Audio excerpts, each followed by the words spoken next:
Pak Cokro ya, berkeliling ke berbagai daerah, beliau berpidato, ya, pidatonya membakar semangat umat Islam untuk menjadi yang sebersih-bersih tauhid, menjadi yang setinggi-tinggi ilmu, menjadi yang sepandai-pandai siasat. Para anggota Sarekat Islam diajak untuk melek berbagai macam wawasan internasional, dari ilmu pengetahuan dan sains sampai urusan melek politik dan ketatanegaraan.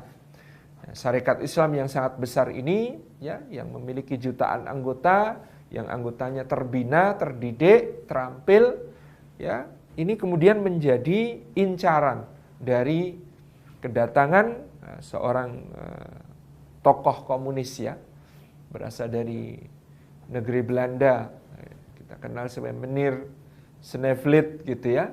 Kemudian murid-murid dari Meneer Sneevliet ini ternyata disuruh bergabung dengan Sarekat Islam. Kita kenal kemudian di dalam Sarekat Islam bergabung orang-orang seperti Semaun, Darsono, Muso, ya, orang-orang ini yang kemudian di dalam Sarekat Islam mereka lebih kental berideologi komunis, sehingga akhirnya Sarekat Islam pecah di Semarang menjadi SI Merah dan SI Putih. Disebut SI Merah karena Sarekat Islam tetapi ideologi komunismenya jauh lebih kental, sementara yang SI Putih disebut Sarekat Islam Putih karena tetap berpegang teguh kepada Islam. Semula orang mengira dengan landasan perjuangan melawan kolonialisme dan imperialisme, maka antara komunisme dengan Islam bisa sinergi, bisa bergabung. Ada konsep-konsep keadilan sosialnya, konsep-konsep perlawanan terhadap penjajahan, konsep-konsep kebersamaan dalam perjuangan yang dianggap bisa kompatibel antara komunisme dan Islam. Islam selalu menjadi payung ideologi yang sangat kuat bagi masyarakat dan bangsa kita, bangsa Indonesia. Dan ternyata sepanjang perjalanannya komunisme yang mencoba untuk bergabung ini ternyata dimaknai menunggangi dan dimaknai menguasai, menganeksasi dan mengambil alih garis perjuangan, sehingga kemudian ya SI Merah ini akhirnya meneguhkan dirinya menjadi bagian dari Partai Komunis Indonesia yang dirintis di tahun 1920-an. Mereka berpisah jalan gitu ya. Tapi ini membuktikan ya beberapa hal bahwa ideologi komunisme ternyata bertabrakan dengan banyak segi dalam nilai-nilai Islam. Ya tentu ada sisi-sisi yang serupa, tetapi lebih banyak hal yang lebih mendasar yang bertabrakan di antara komunisme dan Islam.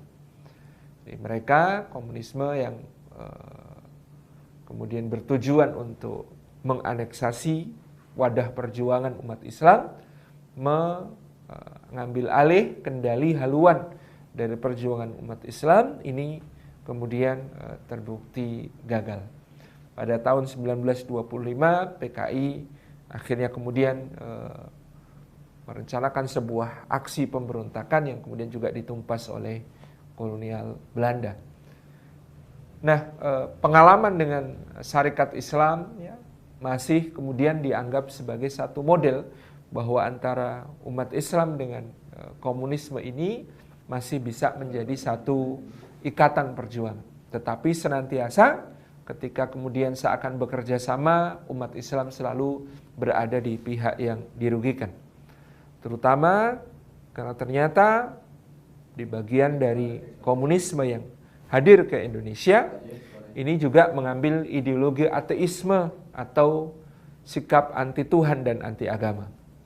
Ketika kemudian para pendiri ideologi komunisme, orang-orang seperti Karl Marx, Friedrich Engels, dan lain sebagainya ini mengkritisi agama Kristen di Eropa yang merupakan bagian dari tirani kelas, ya, bagian dari penjajahan kalangan atas terhadap kalangan bawah, ya.